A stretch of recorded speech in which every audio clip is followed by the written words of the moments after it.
और चेहरे पर वो प्रसन्नता आपके आना चाहिए कि कल मेरा एकादशी का व्रत है, आज दशमी है, कल एकादशी का व्रत है, तो कल मेरी जब एकादशी का व्रत रहेगा तो मेरा ना जाने कितना कितना पाप, कितना कितना असत्य, कितना कितना झूठ, कितना कितना प्रपंच वो समाप्त हो जाएगा। इसमें मुझे प्रसन्नता हो, इसमें मुझे आनंदता हो।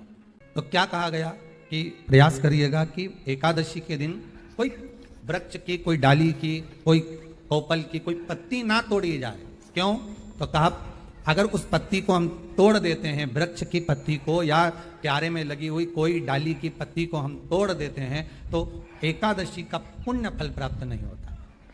एकादशी का कोई फल हमारे खाते में नहीं जाता, पुण्य फल प्राप्त। अब फिर भले तुम चाहे तुमने मोरधन खाया हो, चाहे तुमने फिर चिप्स खाई हो, चाहे तुमने फिर व्रत का कितना ही सामान खा गए हो और तुमने सोचा कि आज मेरी एकादशी है, तो फिर उसका कोई फल प्राप्त नहीं है, उसका कोई सुख प्राप्त नहीं है, फिर उसका कोई आनंद प्राप्त नहीं है, तो उसमें कोई आनंद की अनुभूति आपको नहीं मिलेगी। एकादशी के दिन गंगा के जल में मात्र 7 बेलपत्री डालकर जो नंदीश्वर भगवान अर्थात जो शंकर जी के शिवलिंग के सामने नंदी होता है, उस नंदी के चरण पर गंगा का जल चढ़ाकर बेलपत्री शिव पर समर्पित कर देता है, उसके घर में रुपया रुकना चालू हो जाता है, फिर वो गलत जगह पर नहीं जाता। एकादशी व्रत का सबसे पहला नियम है कि आप जिस दिन व्रत करो उसके एक दिन पहले भक्ति का संचार इस हृदय में करो, भक्ति का संचार इस हृदय में कर लीजिए। जिस दिन आप व्रत करो, जैसे एकादशी का व्रत कर रहे हो तो दशमी के दिन शाम का समय जब आवे, रात्रि जब होने लगे, शाम का समय आवे और रात्रि का आप जब भोजन ग्रहण करो तो उस भोजन में कोई ऐसा पदार्थ ग्रहण मत करिए जिस पदार्थ के कारण आपकी एकादशी बिगड़ जाए। कोई बेकार भोजन हमें ग्रहण नहीं करना, श्रेष्ठ भोजन ग्रहण करिए दशमी के। और एकादशी का दूसरा नियम बहुत ध्यान से सुनिएगा, जिस दिन आपकी एकादशी का व्रत हो उस दिन प्रयास करिएगा कि अपने हाथ से किसी भी वृक्ष की कोई पत्ती टूटे ना। अपने हाथ से किसी भी वृक्ष की, पौधे की, किसी भी वृक्ष की पत्ती अपने हाथ से ना टूटे। बहुत ध्यान दीजिएगा महाराज। एकादशी का ये दूसरा नियम है कि अपने हाथ से किसी पौधे की, किसी वृक्ष की, किसी डाली की कोई पत्ती टूटे ना, कोई पत्ती ना टूटे, इसका प्रयास करिए।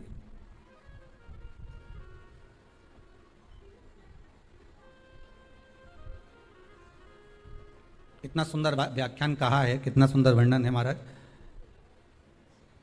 जो पूर्व में किया गया कि मात्र एकादशी का व्रत कर लेने पर, मात्र एकादशी का व्रत कर लेने पर हमारा पाप कर्म है, हमने किसी जीव की हत्या करी है, हमने किसी को कष्ट प्रदान करा है, हमने किसी को अपशब्द कहा है, हमने किसी को ताने दिए, हमने किसी को आड़ा टेढ़ा कहा है, हमने किसी को गालियां दे दी है, मात्र एकादशी का व्रत ही कर लेने पर ये सारे जो दोष हैं वो समाप्त हो जाते हैं। सारे दोष हमारे समाप्ति पर आ जाते हैं।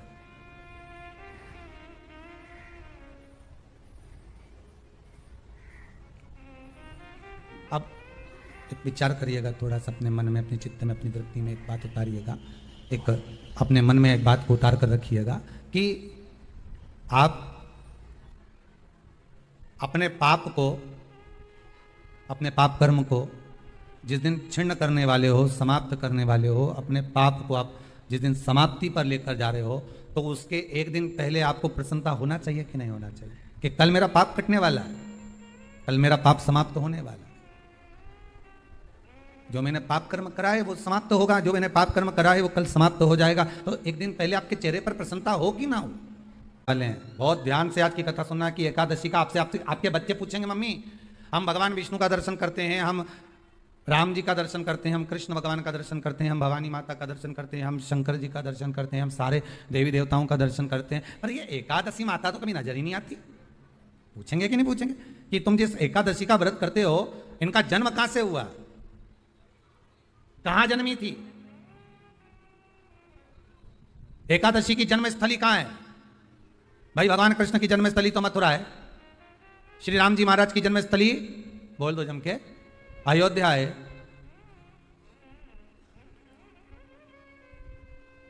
कोई आपसे पूछ ले कि एकादशी की जन्मस्थली कहाँ है, तो आधे लोग तो बाल खुजाने में लग जाएंगे कि एकादशी आखिर पैदा कहाँ हुई थी, जन्म कहाँ लिया था, इसका जन्म हुआ कहाँ था, कहाँ जन्मी थी ये।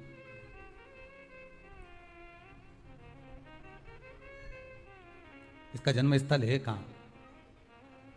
और अगर मान लो जन्म स्थल एकादशी का है,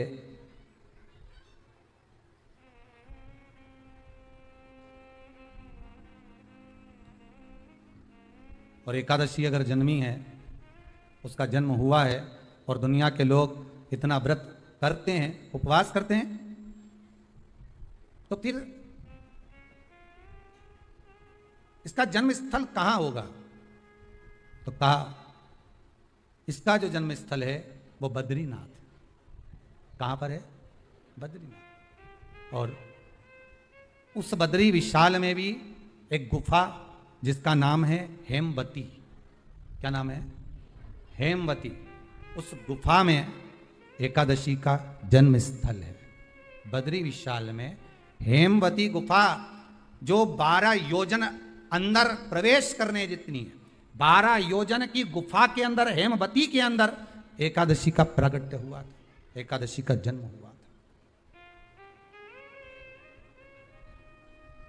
अब तो बता सकते हो ना कि कोई पूछे कि राम जी का जन्म अयोध्या में हुआ, भगवान कृष्ण का जन्म मथुरा में हुआ, और कोई पूछ ले आपका जन्म कहां हुआ था, अपन कह सकते हैं सीहोर में हुआ हमारा। और आपसे कोई पूछे कहां हुए, तो कहीं इंदौर में हुए, कि देवास में हुए, कि भोपाल में हुए, कि मुंबई में हुए, कि पुणे में हुए, आपका तो बता दोगे। पर बच्चे आपसे पूछ ले मम्मी तू इतनी एकादशी का व्रत करती है, एकादशी का तू व्रत करती है, और सबको करा देती है कि वल्लभ कुल की एकादशी करो, भले बकरी जैसे चरो पर एकादशी करो, और सबको एकादशी कराया। तो कोई पूछ ले कि एकादशी का जन्म कहां हुआ था, तो आप कह सकते हो कि बद्री विशाल में, हेमावती में, बद्री विशाल के हेमवती गुफा के अंदर, जो 12 योजन की गुफा है, उस गुफा में एकादशी का जन्म हुआ। कब हुआ?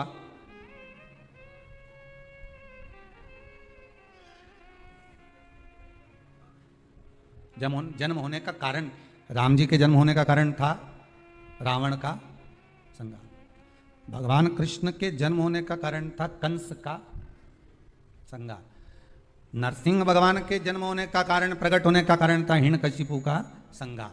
वराह भगवान के प्रकट होने का कारण था कि पृथ्वी को जल पर लाकर ठहराना, हिरण्याक्ष का संहार। तो फिर इसके जन्म का कारण क्या है? तो कहा इसके जन्म का केवल एक कारण है। सतयुग में, अब एक और बात का बहुत ध्यान दीजिएगा महाराज, सतयुग एक बार नहीं हुआ कि तुम सोचो कि सतयुग के बाद में द्वापर, त्रेता आ गया, त्रेता के बाद द्वापर आ गया, द्वापर के बाद कलयुग आ। एक सतयुग नहीं है, एक त्रेता नहीं है, एक द्वापर नहीं है, ना जाने कितने कितने सतयुग निकल गए, ना जाने कितने कितने द्वापर, त्रेता, कलयुग, ना जाने कितने निकल गए।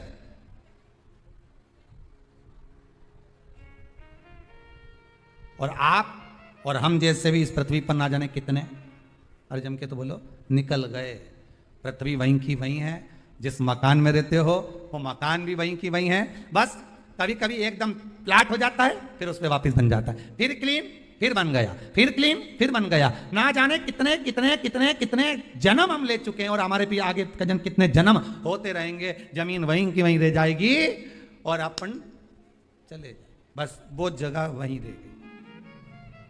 जो पहले परदादाजी की थी, दादाजी को मिल गई, दादाजी की थी, पिताजी को मिल गई, पिताजी की थी, उनके बेटे को मिल गई, उनके बेटे से उनको बेटों को मिल गई। मिलते मिलते मिलते मिलते कब वो जमीन भी बिक गई समय की अवस्था में, फिर दूसरे की हो गई, और हम सोच कर रह गए कि ये हमारा है, हम इसके लिए लड़ाई करें, झगड़ा करें, हम केवल इस जमीन के लिए, जरा सी प्रॉपर्टी के लिए अदालत में खड़े, अपना समय बर्बाद कर दिया, और जो पाना था वो छोड़ दिया।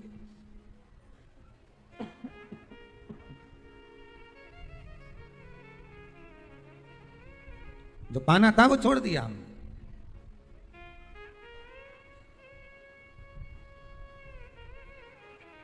असली रजिस्ट्री तो ये शिव महापुराण की कथा है, जिसमें बैठकर आप 3 घंटा भगवान की भक्ति को जो धारण कर रहे हो, 3 घंटा जो भगवान की कथा को आप श्रवण कर रहे हो, 3 घंटा जो भगवान की भक्ति में आप डूबे हुए हो, 3 घंटा जो भगवत स्मरण में आप लगे हुए हो, बस यही असली रजिस्ट्री है, यही वहां काम आने वाली है। इसके सिवाय कुछ काम नहीं आएगा। धन दौलत माल खजाना सब पड़ा की पड़ा रह जाना,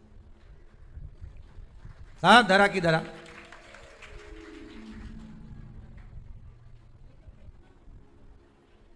ले गया। वो एक लाइन आप लोग स्मरण करते होंगे, सज धज के जिस दिन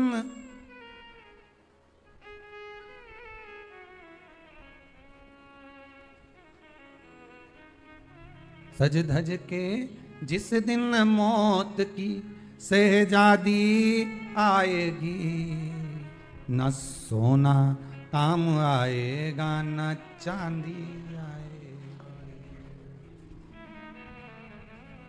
अलमारी में धरा की धरा रह जाएगा, लॉकर में पड़ा की पड़ा रह जाएगा। लॉकर में पड़ा की पड़ा है, अलमारी में धरा की धरा है। कपड़े भी सारे घड़ी बने की बने रहे, कपड़े भी धरे की धरे रह गए और सब पड़ा रह गया। कि छोटा सा तू कितने बड़े अरमान हैं तेरे, मट्टी का तू सोने जैसे मान है तेरे। मट्टी की काया एक दिन मट्टी मिल जाएगी, न सोना काम आएगा न चांदी आएगी, न सोना काम आएगा न चांदी आएगी।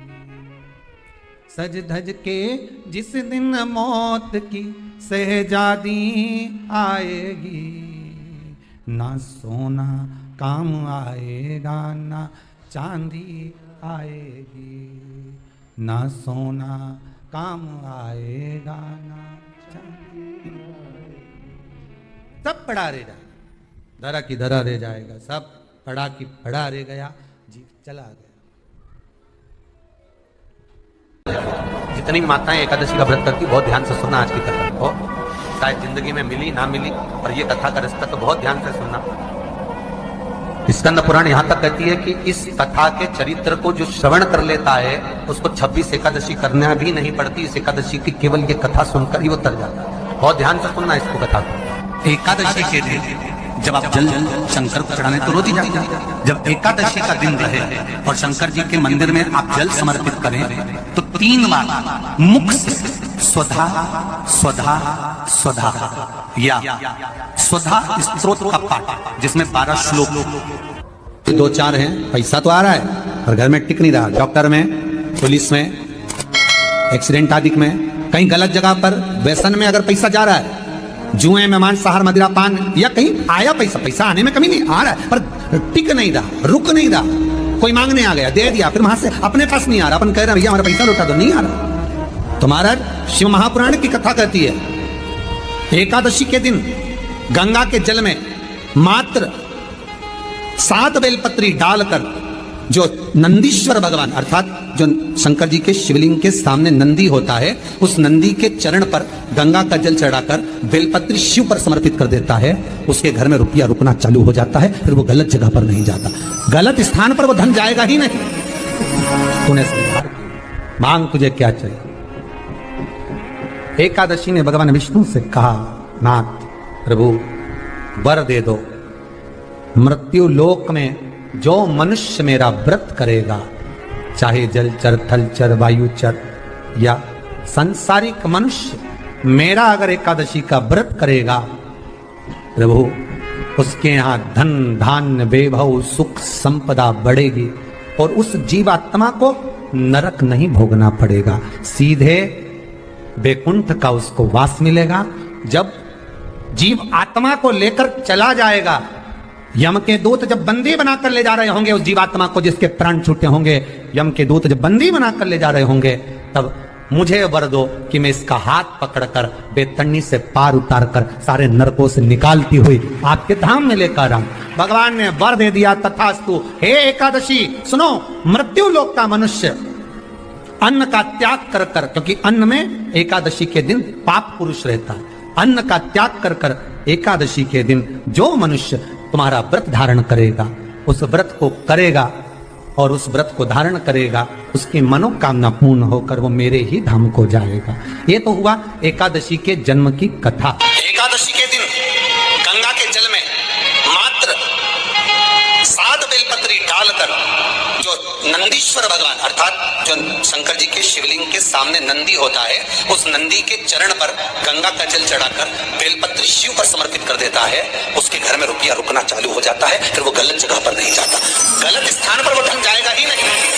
बेटा अगर व्यसन में पड़ा हुआ है, मदिरापान में पड़ा हुआ है, मांसाहार में, जुए आदि में जा रहा है, तुम्हें लग रहा है कि मेरा बेटा गलत मार्ग पर जा रहा है, ये मित्र दोस्ती गलत हो रही है, वह सही जगह पर आ जाए। करना है एकादशी। कई लोग इसको धन के लिए भी करते हैं, संपदा के लिए। संपदा के लिए अर्थात जिसका व्यापार नहीं चलता, जिसके घर में पैसा नहीं आता, या नौकरी नहीं लग रही, या सर्विस नहीं लग रही, आप अप्लाई कर रहे हो, जगह जगह जाकर इंटरव्यू भी दे रहे हो और पैसा नहीं आता, तो उसके लिए प्रयास किया जाता है। पर उसके लिए यहाँ पर जो धन के लिए करते हैं, उसके लिए विष्णुपदी के लिए करते हैं। मतलब जैसे गंगा के जल में तुलसी के 11 पत्ते डाले जाते हैं और उसको किसी भी नारायण के मंदिर में रामकृष्ण शिव शंकर नहीं, रामकृष्ण भगवान विष्णु दत्त आदि जितने नारायण के मंदिर है, उस मंदिर में किसी भी पात्र में, एक छोटे से पात्र में उसको भरकर रखी जाते हैं महाराज। उससे भी जॉब सर्विस नौकरी में सफलता प्राप्त हो जाती है। परंतु वो भी एकादशी को ही होता है। कुछ देर तक पात्र को रखा जाता है, फिर वही पात्र का जल किसी भी वृक्ष के नीचे डाल दिया जाता है, उससे भी नौकरी के लिए फायदा होता है। गंगा का जल कोई साधारण नहीं। दशमी, एकादशी और द्वादशी, इन 3 तिथियों पर एक रोटी में थोड़ा सा मीठा रखकर सोमक पितृ का नाम लेकर यदि गाय को खिला दिया जाता है, तो अगर कोई पूर्वज प्रेत योनि में भी पड़ा हुआ होता है, भटक रहा होता है, जिसको पिंड नहीं मिला, जो अचानक मर गया होता है, अधोगति में चले गया होता है, उस जीव की मुक्ति दशमी, एकादशी और द्वादशी, ये 3 दिन सोमक पितृ का नाम लेकर रोटी में, पूरी में मीठा रखकर गाय को खिला दिया जाता है। ये 3 दिन तक तो वो पितृ कभी भटकते नहीं है, उनको मुक्ति प्राप्त हो जाती है, मोक्ष में।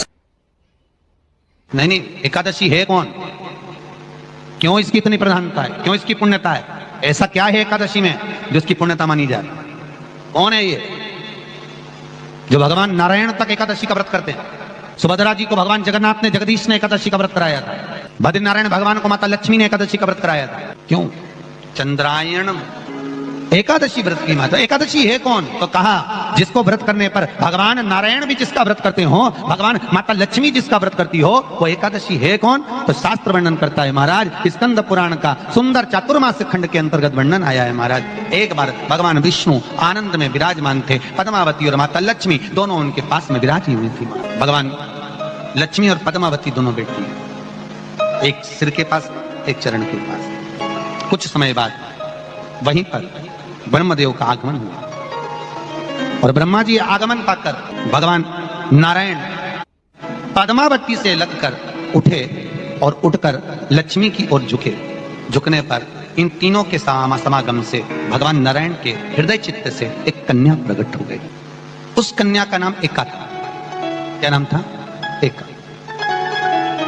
अब 10 उसके गुण इतने प्रबल थे, वो 10 गुण उसके बड़े प्रबल थे कि वो एका जिसको निहारती थी उसको संपदावान बना देती थी, जिसको देख लेती थी उसके जीवन में वो आनंद की अनुभूतियां करा देती थी। एका जिस मार्ग से जाती थी उस मार्ग के द्वार खोल देती थी। एका का पुण्य इतना पुण्य प्रखर।